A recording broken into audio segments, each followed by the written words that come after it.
Buenos días, presidenta. César Huerta, de la revista Polemón.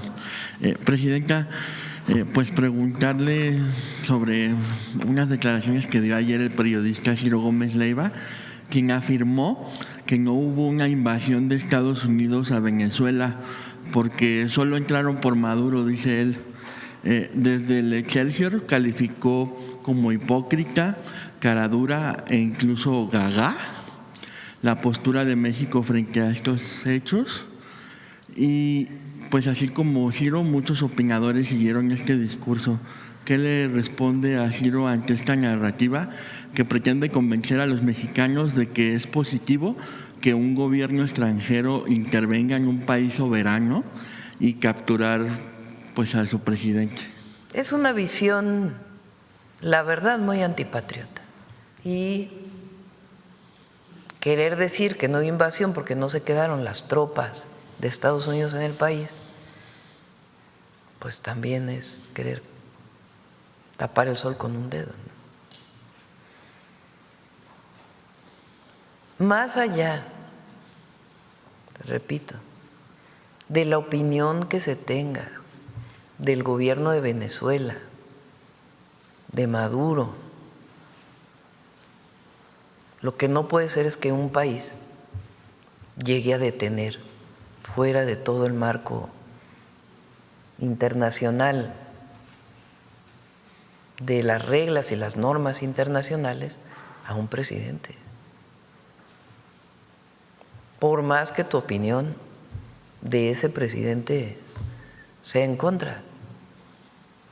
Es un asunto de la Carta de Naciones Unidas, de las normas y las reglas internacionales.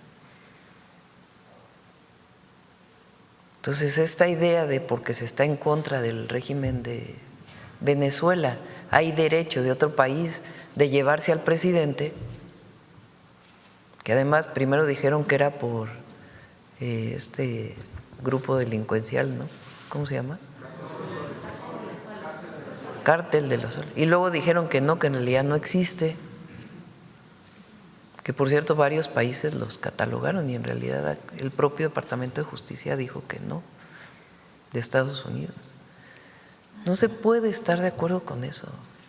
Repito, independientemente de su posición.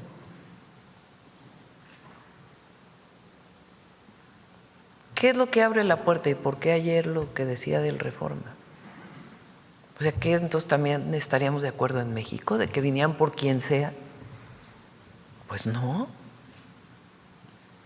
Aquí hay una constitución, aquí hay leyes. La ley es una norma social que garantiza la democracia.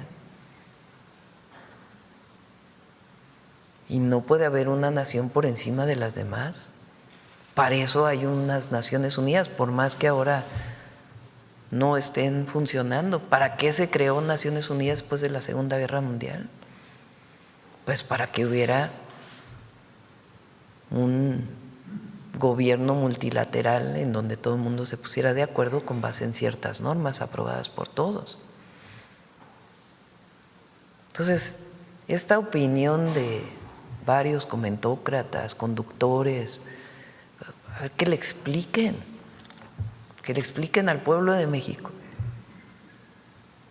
que están de acuerdo con que Estados Unidos intervenga en el país, o en Colombia, o en cualquier país del mundo, y particularmente en América Latina. No se puede estar de acuerdo con ello. No le llama él invasión, bueno, tiene que llamarle de otra manera, pero de que llegó Estados Unidos a Venezuela por encima de las normas internacionales y de las leyes de Venezuela, fue así. Y siguiendo con los nicos, como dice Capuchín, que no sirven para este oficio, pues hoy el columnista Sergio Sarmiento salió a defender a Felipe Calderón.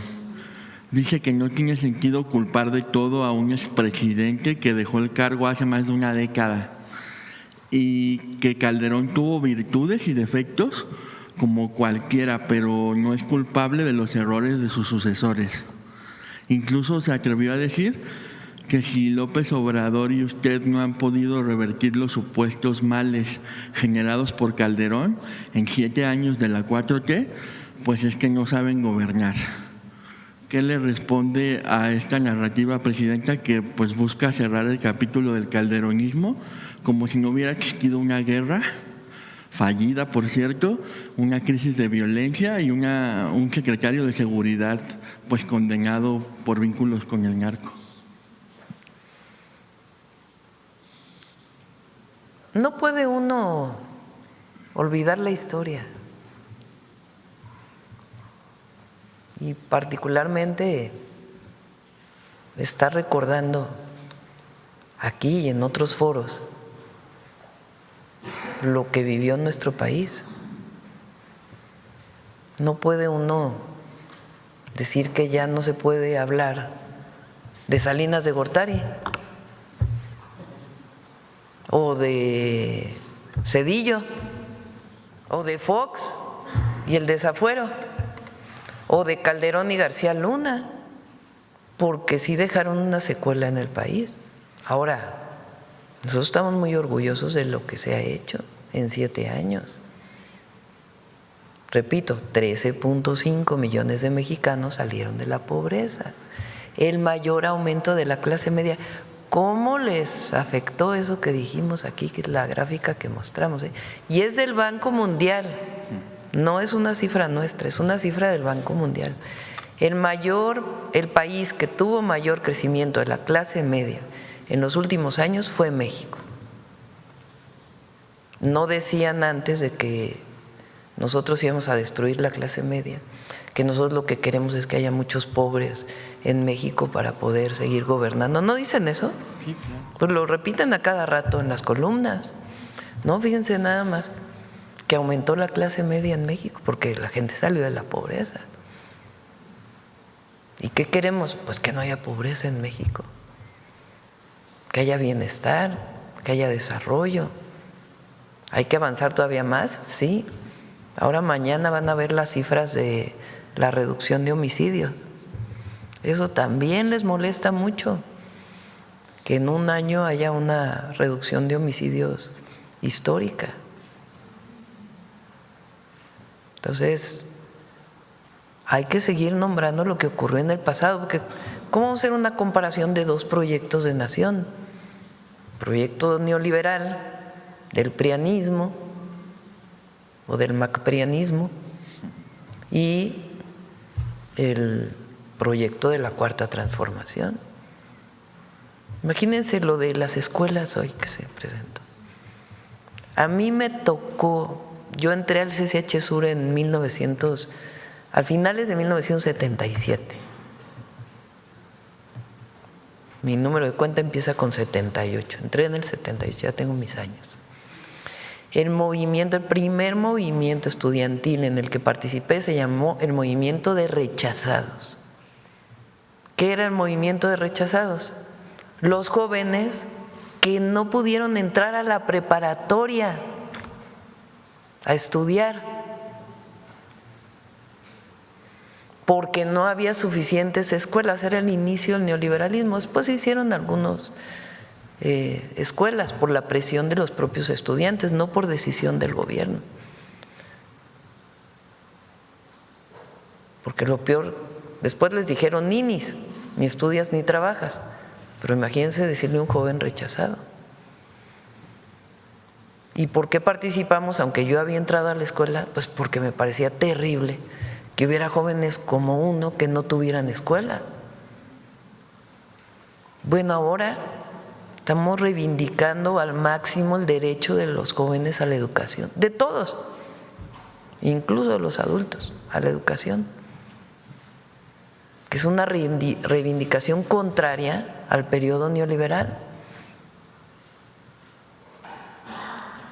Entonces, sí es distinto y hay que seguir hablando de ello, y hay que seguir hablando de García Luna, que es el que está preso en Estados Unidos por vínculos con el narcotráfico. ¿Les molesta? Sí, sí les molesta, pero hay que seguirlo diciendo.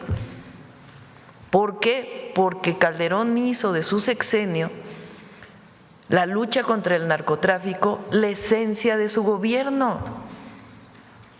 Sáquenlo de contexto. Un país cualquiera, llega un presidente y dice, lo que más voy a atender, el problema central de México es el narcotráfico.